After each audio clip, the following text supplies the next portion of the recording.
welcome back to another episode of Church is Stupid. Comma butt. Oh, Wesley, you didn't fight for that one. Sorry, I zoned out. That's fair. That's fair. You zoned out in the first minute. Say something exciting, I'll come back. Oh, I think we've just gotten a challenge. Wesley has thrown down the gauntlet. The hymnal is a dumb book. And? Oh, okay, fair enough. And? So anyhow, on today's episode, we have with us myself, Ruth. Hi, everybody. I'm Andy. Hello, it's me, Elijah, again. Well, hello there. Oh, sorry, keep going. Every week. Every Okay, week. here you go. Every week except for the ones that he's normally here. Well, hello, it's me, Wesley, some weeks, including this one. I know, Wesley, this is 2 weeks in a row that you have been on the same podcast with Elijah. You're welcome. How do you feel? Tired. Tired of his crap? You've mentally exhausted me, Elijah. We are been right like, on what? track. 30 minutes? It's been 30 seconds, Andy. No. I meant that we've been here, like... Oh, okay. Just checking. I was like... I'm bringing in outside information. I'm sorry. Yeah. A lot of prep goes into this. It's true. It's so true. Yep. Anyhow, so today's topic, we're actually going to keep talking a little bit about what we talked about last week, and we touched on why church is boring for a lot of people. And Wesley, you brought up an excellent point after we were done recording. Well, you brought up excellent points while we were recording too. But Let's let the viewers decide that. but You finally proved your worth after we were done. So I anyways, realized how that sounded. So we I was like, brought you back for one more try. Yeah, this time, say it while you're on the podcast. yeah, Thanks. come on, dude. I didn't say that the best. But Nope. anyhow, aside from the amazing, awesome things you already said, you said one more. Would you like to Yay. share what that was? Yeah, so we kept talking about this after we were done recording, as we do.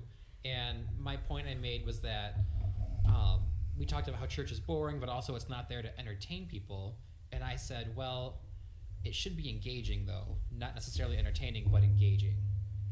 And then they talked me into coming back this week to say that. So goodbye, everyone. Yeah. Oh, okay. Wesley's Have a gonna nice go week. now. That was your only thought to add to Yeah. everything. Okay, gotcha. Don't worry, after we're done, we'll get another one. He's just gonna keep extending his time on the podcast. Well, I thought we were just going to release a 2-minute episode, and that was just going to be it. Oh, I like that idea. You know, we can It's go a get bad lunch. idea. So from everybody here at Church is Stupid, On the Bye. butt. I end things. Thank you very much. It's not over till I say it's over. I'm the fat lady in the sometimes I scenario. gotta take some executive liberties, you know. Okay.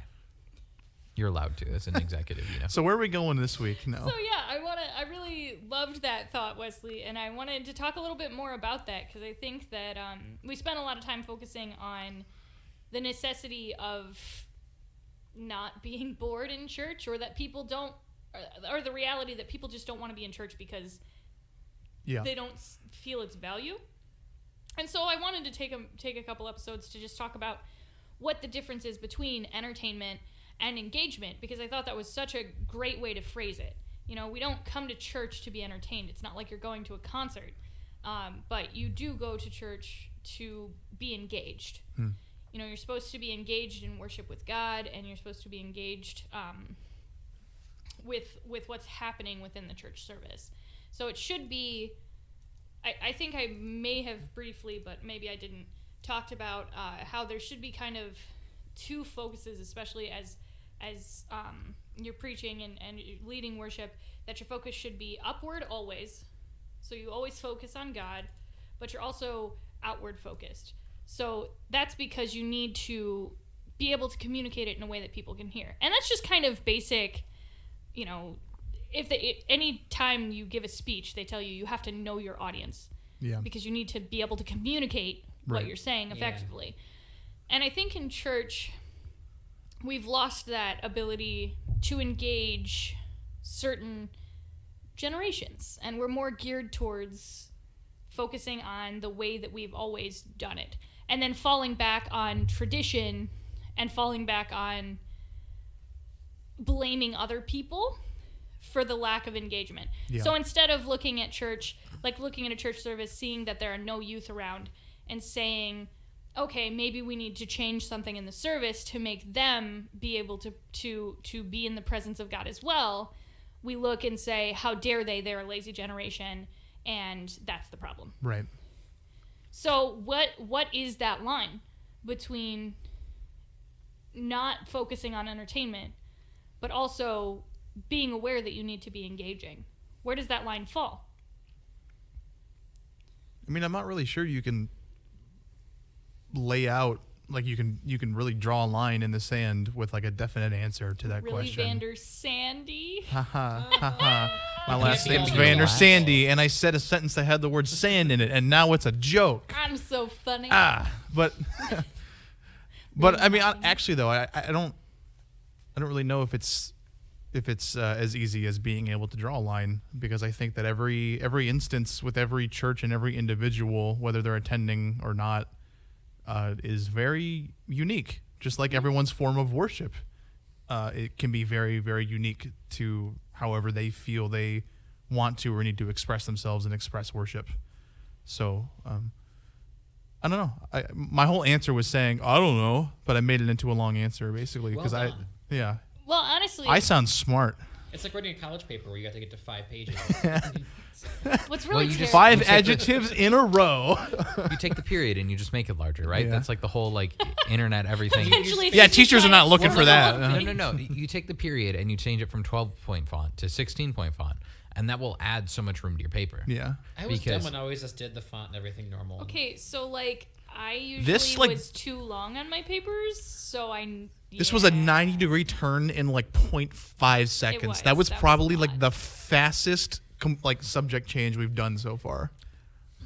That gave me whiplash. Well, the fact that you literally brought that up and we I'm just started sorry. talking about it like it was nothing. So worship. meaning Yeah. But I like It just shocked me. It was so fast.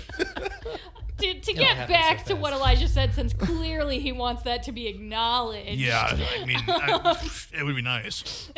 So I think you're absolutely right. I don't think it's as easy as saying this action falls under entertainment, this action falls under engagement. I think it's once again finding what works for your church and what ministry, outreach, worship Yeah. style works in the community that you have, as well as the community that you want to reach. It's not a line, but a spectrum. It's not a lot.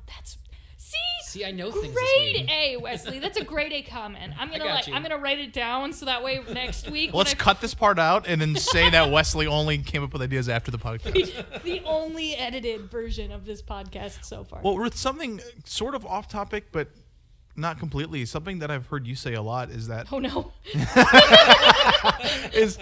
you've said a lot that especially coming from the position of you being a pastor, you try to make it clear that church isn't supposed to be revolving around the pastor.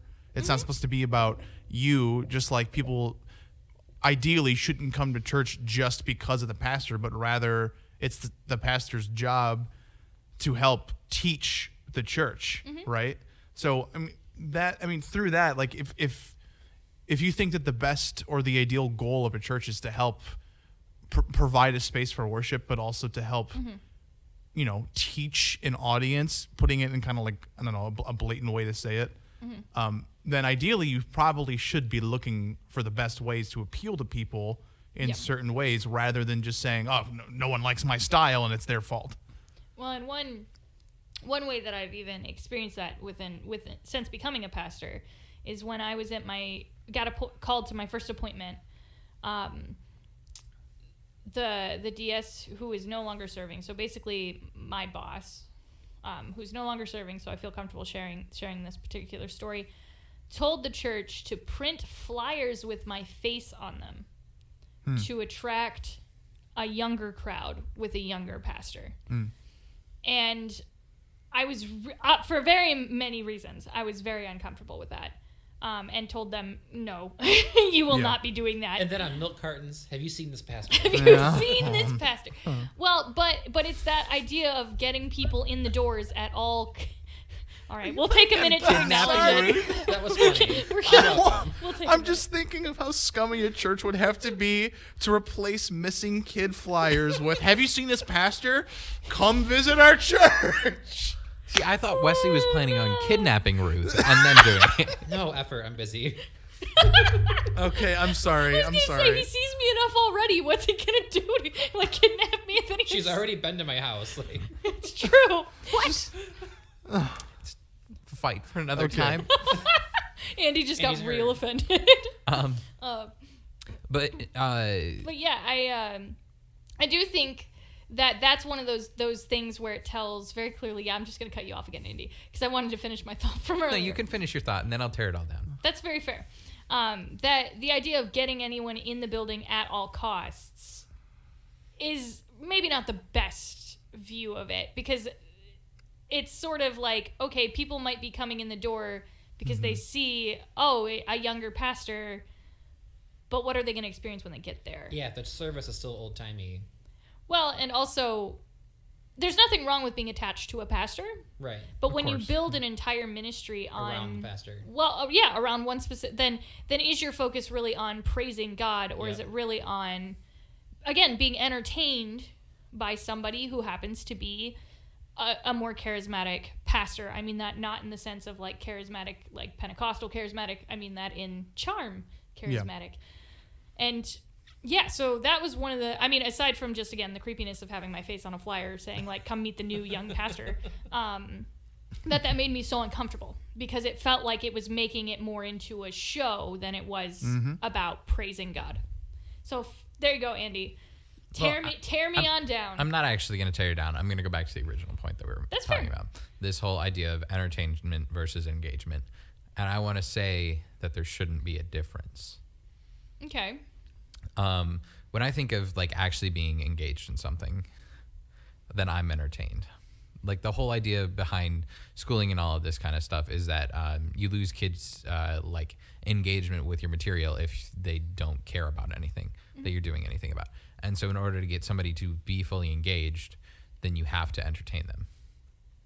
And I get like there's the over the top entertainment where like it's like fully over the top and like things don't make sense anymore. And so you have like the full concert venue and like people maybe being entertained by the lights, but do the lights help with the engagement kind of thing, like the show lights or like putting pyrotechnics on your stage, like how does that help with actual engagement? And like that could be over the top, but I mean, you also could fireworks are pretty cool. yes but if you aren't entertaining, then you're gonna have nobody engaged. I guess that's mostly my point there. See, I kind of disagree. Just because there are things that didn't entertain me, but I was very engaged with, like Yeah. in school. Like that's my biggest fallback. Well, there are things. if they're not entertaining you, then you wouldn't be engaged with them. That's the entire thing. Entertaining doesn't have to mean that the thing is joyful or that like you enjoy it. Entertaining is literally just holding your like holding your attention. Maybe that's span. what we have to do is go back and define what entertainment is. Time for Google. Google We're gonna Google this but like stuff. no, it's good to understand what entertainment is from two Yeah. different views, because if that's your view of entertainment, then I completely agree with you. My view of entertainment is definitely the over the top show, where it's like to be entertained, I have to be laughing or think something's great. Or, Well, then I think we need a different defining word for it, because entertainment isn't just a concert venue. Like somebody could go to a poetry reading and be entertained, yeah, 'cause and- they'd be entertained. I don't know. and they'd be engaged because they're entertained. Well, it's true, but I think that they're not always mutually. I can't think of the word right now. They don't always go together, Not because I mutually think exclusive. Is that the phrase? I don't know. Never mind. I'm sorry. Anyhow, I think you're right. I think that's the phrase that I thought it was, but I think it means something different than I intended it to mean. So entertainment, according to Google, the action of providing or being provided with amusement or enjoyment. And then the Google definition of engage is to occupy, attract, or involve someone's interest or attention. So holding someone's attention. Yeah. Very fair. Well, yeah, I mean, when I would think of entertainment, I would think of direct enjoyment, like almost Yes. like, even though it doesn't specify that it's fun, I think of like almost someone having a fun time that is them being entertained, while as engagement or being engaged with something doesn't necessarily require that level of I guess kind of like what you were saying, like a joy feeling, because you can like I think we're agreeing on the same thing once again, and we're just trying to make sure we have the same definitions of what we're saying. I'm not so sure that we are in particular. Like when we're looking at this, sorry. I'm not trying. Well, we're to talking be a about our pain. definitions, though. I Yeah. mean, because you were saying that enjoyment or entertainment doesn't have to necessarily be revolving around like fun and like a huge display, but rather it can just be you being like attuned to something because you're enjoying it. I guess I just don't necessarily agree, or I don't really view the word that way when I say it. I think more of like a show, or specifically when you're enjoying something, that it can be different than being engaged with something. That's just how I feel. If you look at someone whose job is described as an entertainer, their job is to amuse you or to bring you joy. Or Yeah. Yeah. whereas like a public speaker, you're not going to say our entertainer tonight is Bob, and he's talking about I don't think business management. because I can be engaged with a Like, really dun, deep dun, dun. discussion Bob can give a without great saying I'm having engaging. so much fun. Actually, But I think a really deep discussion is entertaining. I guess when I think of entertainment, I think of the So, entertainment yeah, I industry. see- No, yeah, I get. So I think I of- totally yeah. see what you're saying. I see think what you're we're saying, coming too, from though. entertainment industry, and you're coming from entertainment actually as entertainment. Yeah. Right. And Fair, so I yeah. think that's a very fair thing. Random side note though about your business management, the treasurer for the Michigan Conference has the funniest like section of conference out of everybody. Like I literally love every time he gets up and talks. So I just had to like point that out because he's super awesome. Well, okay, so Bob. I'm So not saying Bob I was know, the treasurer for the conference. I know. I had to So- like point it out that he was so. I think he's the treasurer, but The he's treasurer so of the good conference at it. gets up and he speaks, but his goal is not to entertain. But I don't that's know. I that think can- his is, but that's okay. I'm sorry. Not by the book definition, but Yeah, like, yeah. entertainment can be a byproduct of what he did, though. No, I totally agree. I just had to tease you because I was like, actually, ours is really, really good. Yeah, but like when you look at a public speaker and something like that, in my opinion, I'm more engaged when I'm entertained by the public speaker. And I'm talking about entertainment from my own perspective. Yeah. Like when I have genuine interest in like either the subject matter that he's talking about or the person that like is speaking up there, and so my engagement levels rise because like I'm entertained or I'm like actually involved in the subject matter. And I think that's kind of an important discussion to have here in Yeah. particular Yeah. with this subject because we have these and I'm not trying to call out in particular pastors and such, but we have these pastors who are not I entertaining thought I was at going to all. look up and he was going to be staring right at me, like not calling out any pastors in particular. But it's like a lot of churches are losing that engagement factor. And like I think that's a lot of the reason that we see youth leaving the church in strives and in numbers. They aren't engaged at all with any church subject matter. Like you have youth group, which is particularly targeted at them, that the majority of the reason that a lot of youth go is to have time to hang out with their friends, like outside of Right. school or such. Oh yeah. And so I think we've shifted our perspectives a lot to Yeah. where we think we're doing everything in the exact way that we should be, and that we don't need to engage people. People need to engage with us. And that's actually what that's the reaction that I've gotten from most people from our last week episode was like, well, it's really on you to come prepared and ready for that. And I understand that perspective completely. Like I think there is you need to come if you're coming to worship, the hope is that you come with a worshipful heart and that your intent is to but unfortunately, realistically, for people who that's very geared towards people who are already Christians, Yeah. not geared towards people who aren't, because and even then, I think there are times in most Christians' lives where you're not in a place where you really are prepared to engage in worship, Yeah, for sure. and sometimes that's when you need it most. So I do think there's this element of like discipline that also falls into it. I think if you never went to church when you didn't want to, then perhaps you would miss out on things you need to hear. If that makes sense? Yeah. So I don't know that it should be all...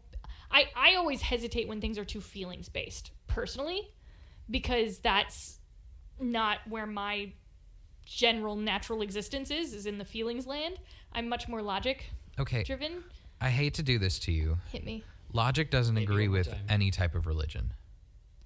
Logic, it depends on what Logic agrees with a higher power being something that's out there. Yeah. Feelings are what drive us towards religion. Oh no, I understand that. I And so understand. if you exclude feelings from everything in this conversation, then this conversation doesn't happen. I don't think anyone's excluding So- feelings. so the hilarious it was thing just that- the that- perspective Yeah. that you brought up of excluding feelings kind of thing from Yep. I don't feel like going to church. I don't all this kind of stuff, like my feelings towards a Sunday morning service, to exclude those out, and it's So here's the funny thing is that you just were me in my ordination interviews talking to the Board of Ordained Ministry. Everything you said, I agree with, because it's exactly what I said. Because, again, the end of my sentence, Andy, was that... I just had to point it out. No, you're right. As much as I don't like functioning in that land, it is... It needs to be acknowledged, because experience is what brings people to God, and experience is what drives people to stay invested. Yeah. But I think fleeting emotions is really what I'm talking about. That fleeting feeling of, like, when I wake up exhausted, it's not always the best thing every time for me to be like, okay, I'm just going to skip this week. You know what I mean? But also maybe not. Maybe I'm wrong. Maybe that is a church problem. But I think there is some scriptural backup to sometimes you do things you don't want to do. I would say that a huge part of calling yourself a Christian has to do with understanding understanding that you are a human being, and that you have, and that we're prone to sin, or that we have certain desires that you could claim are natural. But I think part of being a Christian is being able to say, I feel this way, I feel these things, I have these desires, but despite that, I'm putting my faith and my trust in a higher power, like despite what I feel in a moment, without necessarily saying that feelings are all bad, or that any kind of, like, the ability to have desires is evil, like, on its own. And I think everything we're talking about is a balance of all of it. I think church shouldn't be. Advocating that you should always go, like, because for me, if that happens once in a while, but, like, if it's a long term, if every single Sunday you wake up and you're like, I really just don't want to go to church, I think there's something going on. Whether that's the church service itself isn't engaging with you, whether that's yourself, you're in a bad place, I don't know. I don't want to judge people's hearts by any means, but I think that short-term stuff like that. So that's all I mean when I say, like, I don't think feelings should always be the driving force in that aspect, because it can be. I don't know. If I acted on everything I felt, that'd be bad.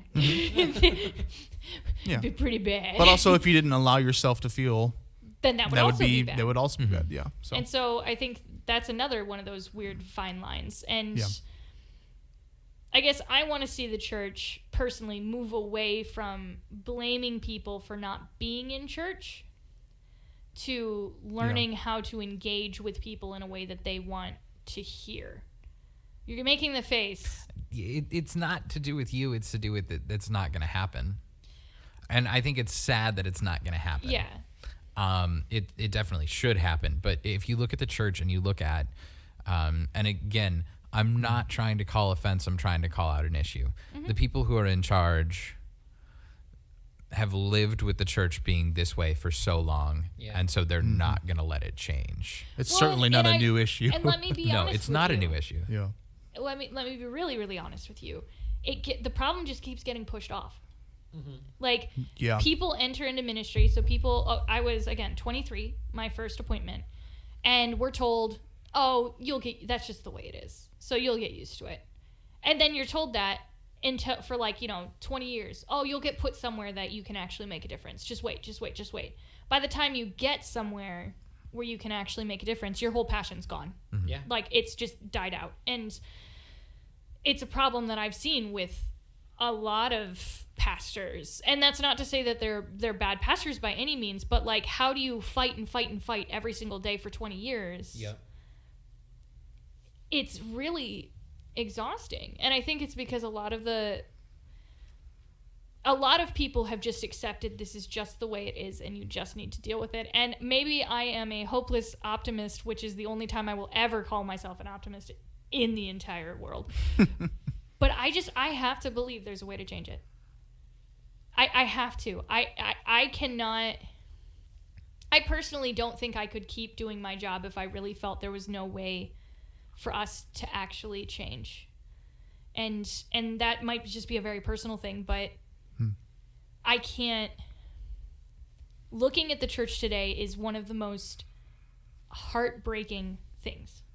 It's absolutely heartbreaking because, you know, I teach confirmation, and I listen to some of the confirmation kids talk about, there's nothing for us. Yeah. There's nothing for us. And it's so sad because that's what the world looks at church and sees. There's nothing for us. Well, and how many of those kids are told, well, it's not about you, like it's your fault for not coming, when all that they are looking for is a way to engage with God. And it's not that they're all coming from hearts and places of saying, well, I just didn't get what I want. Yeah. Sometimes people do. Sometimes that really happens, and that bogs down churches. That's a totally different issue. But when there's really nothing for them, and there isn't, you know, in a lot of instances, there's not something for younger generations or for youth or kids. It's heartbreaking because there's so much that Scripture has to offer. There's so much that God has to offer. I mean, we literally have a God who is willing to send his son to die for us so that we could be in relationship with God again. Because that's essentially what happened. Everyone talks about this bringing, like, your sins are gone and you get to live this new life and all of this, but we forget that the point of breaking that wall down was to be in relationship with God. It wasn't just to be like, all right, I'm good now. It was inviting us, like, the God who made 6 point however many billion people who are on earth just now wants to have a relationship with you. That's the message we have. So much so that God sacrificed himself for us. And instead it gets watered down to, don't spill pop on the carpet. Yeah. We don't want a guitar in this service. And how many kids will never know that relationship because of those things? And exactly. And that's what I'm saying about, like, when we refuse to engage, we're showing them that all that this relationship with God boils down to is making sure that you follow the Sunday morning worship service. And that is so horrible. And it breaks my heart. How incredibly reductive of this, you know, of what we claim is this absolutely amazing, essential, life-changing gospel. And then when it comes down to action, it gets boiled down to, you know, be on your best behavior on Sunday. Yeah. You know, if you come here and make sure that you're doing, you know, you're doing this, and make sure that you're thinking this way, when in reality it should be ministering, like very ministry focused, to people who need to hear the gospel, and two, for the people who are taking part, it needs to be a place where they should feel invited, not required. Well, and again, and invited into God's presence. Yeah. I think that's the main focus, which is what for me personally switches it from being 1,000,000% entertainment focused without engaging with God. Maybe that's a better term, instead of just engaging with God. Is that a better? Engaging wasn't the term that I had an issue with. You had the problem with entertainment. Entertainment was the one that I had the issue with. But that's what switches it from just being an event you go A show. to, Yeah. to being a worship service. Is that you're invited into the presence of God. I think we need to stop calling it a worship service also, and a worship experience. Fair enough. Because our conversation that we had last week, and this whole idea of, like, I think the word service is what, and this may just be my issue with it all, is that a service has become a peg hole on a Sunday morning that you attend, and it is this derivative process that you do over and over again. And I'm not saying that going to Sunday morning worship is derivative in any way, but I'm saying it feels like the same thing over and over again. You're putting the square peg in the round hole kind of thing. Like, it just doesn't always work. but if we call it like a worship experience or just worship, period, then it's something that you can experience all the time, and it's not defined by this square hole on a board or something that you're trying to like put your peg through.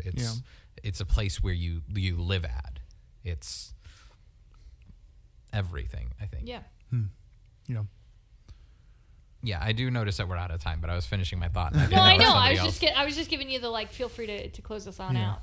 Feel free to stop talking. That's what she said. That Oh, was okay. not what I meant, but Feel I'll. free to cease. I take hints every once in a while. So we are coming to the end of our episode for this this Tuesday episode. If you guys want to participate in the conversation, feel free to find us on Instagram, Facebook. We have a Twitter. That's probably the best thing to say about our Twitter. Just go ahead and search for Church is Stupid. Comma butt. But And actually, I don't even okay. know if like you need the comma but on all our probably social not, media, but hey. include it anyway. Tell us what you find, and go ahead and leave us a comment. Join the conversation. Tell us what you think about what we talked about today. For all of us here at Church is Stupid, Comma but. I'm Andy, I'm Ruth. I'm Elijah. I'm Wesley. and we hope that you enjoy the rest of your week. Until Thursday.